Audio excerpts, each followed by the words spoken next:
Okay, I think I'm recording. Hi, my name is Christina. I am going to do a video on suctioning an endotrach tube, obviously in my kitchen, dining room. With the materials I have, I'm kind of limited on space. I had a hell of a day at work today. I had a heart attack, I had a stroke. I also had a seizure that didn't present as a seizure, but maybe conversion disorder. Go to find out. Anyway, I am first going to let you know that the table should be waist height. It's kind of waist height for me.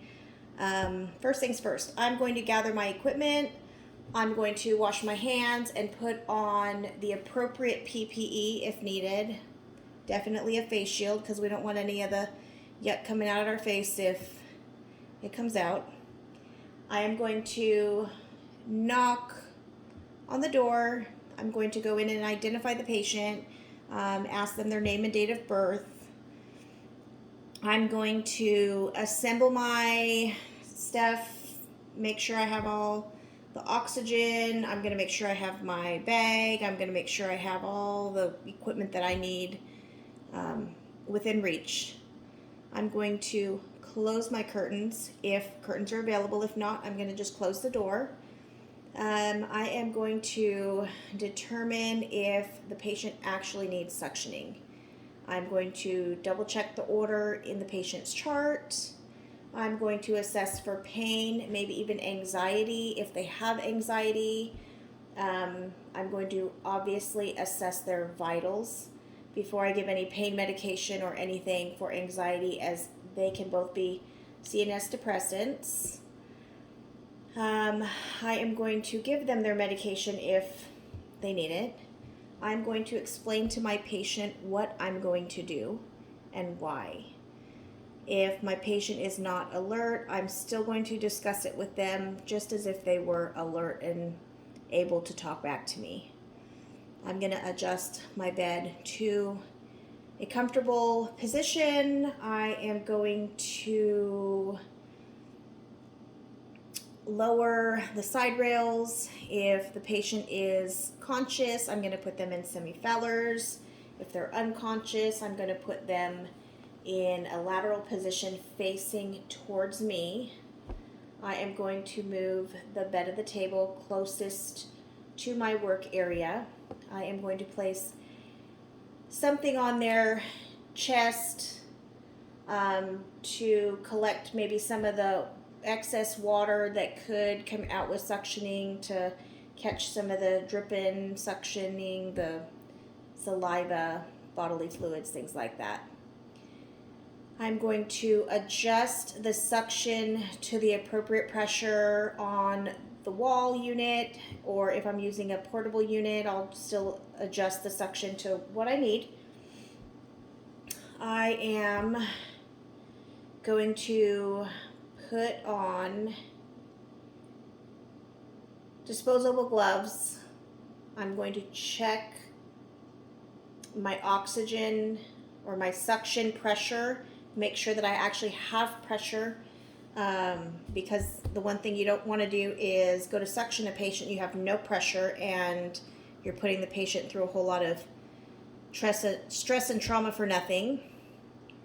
I am going to open my sterile package. I haven't opened this one yet. I'm hoping this is the right package, using aseptic technique. Now, I have washed my hands, so I'm going to open my sterile packaging. I'm going to grab at the corners and open my sterile packaging, being careful not to touch the inside of my packaging. And it's kind of hard because my packaging, I don't want it to come flying over at me.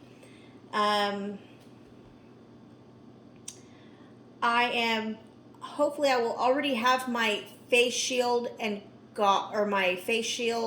mask on at this point, because the last thing you want to do is start putting your sterile stuff on and then have to go put your face shield on. With my clean hands, I am going to pull my gloves out. Now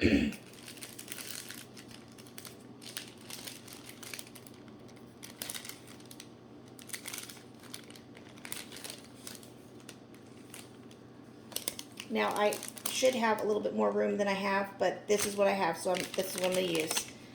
I'm going to open my gloves. I'm going to be careful not to touch the outside of my gloves. Putting on sterile gloves has always been the hardest thing for me to do ever because I'm the clumsiest person around.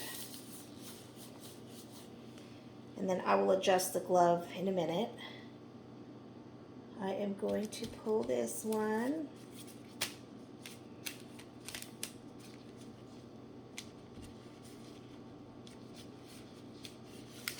This way. Sometimes the gloves go in the packaging kind of different, so you get all twisted up, just like I did right now. Normally I would take my watch off for this because it's not smart to have all this extra stuff on when you're trying to put on sterile gloves. Anyway, my gloves are on. I still have a sterile feel, so I'm going to touch here to move my packaging alongside.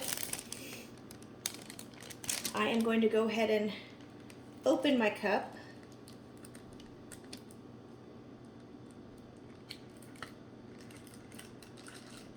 Now everything in this packaging is sterilized, so I don't have an issue touching it. I'm going to put my cup there. I'm going to go ahead and grab my catheter. I want to keep this glove above my sterile field. I'm going to go ahead and open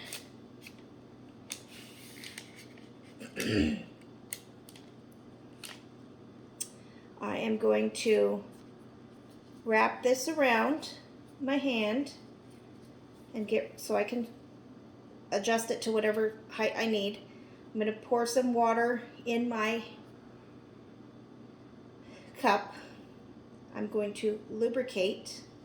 I'm going to use my non-dominant hand to hook this catheter up to the suction, and then I want to test the suction on this one, which I can test it here by pushing here, making sure that I have some kind of suction. I can put this tip in here to make sure I have suction and suction some water through. And then I am going to use my non-dominant hand. I'm going to remove,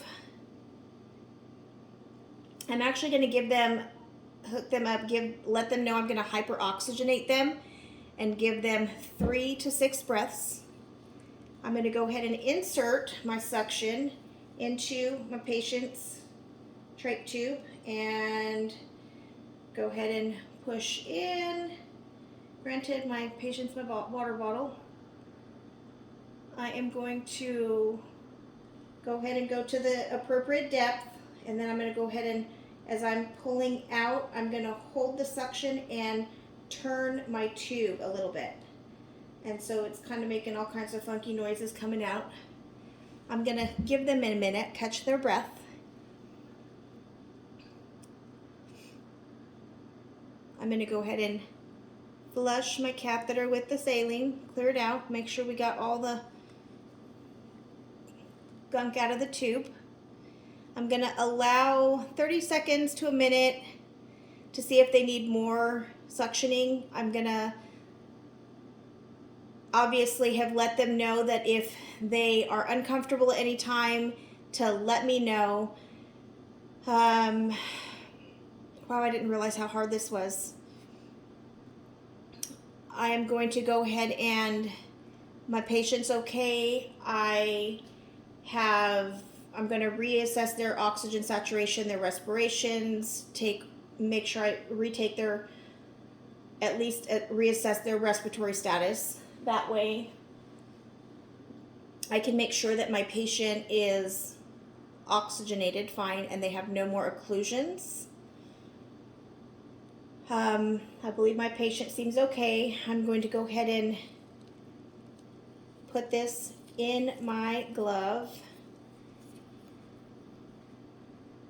At no time do I want to touch my sterile glove though to my unsterile glove, because I've touched other stuff with oxygen, the bag, everything else, so I don't want to touch anything else here.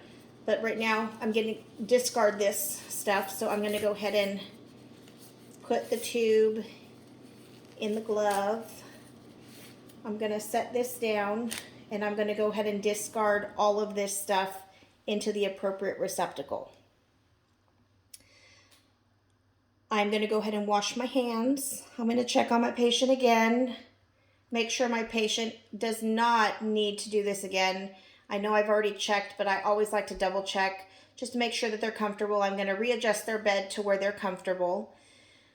I am going to let them know, make sure that they're not in any pain. If they were medicated prior to the procedure, I will let them know just to try and take some deep breaths, try and relax, just get comfortable. If they're in pain after the procedure, I will make sure that I go ahead and get them the appropriate pain medication that they need, and make sure my patient's comfortable. I will make sure everything has been turned off as far as the suction machine,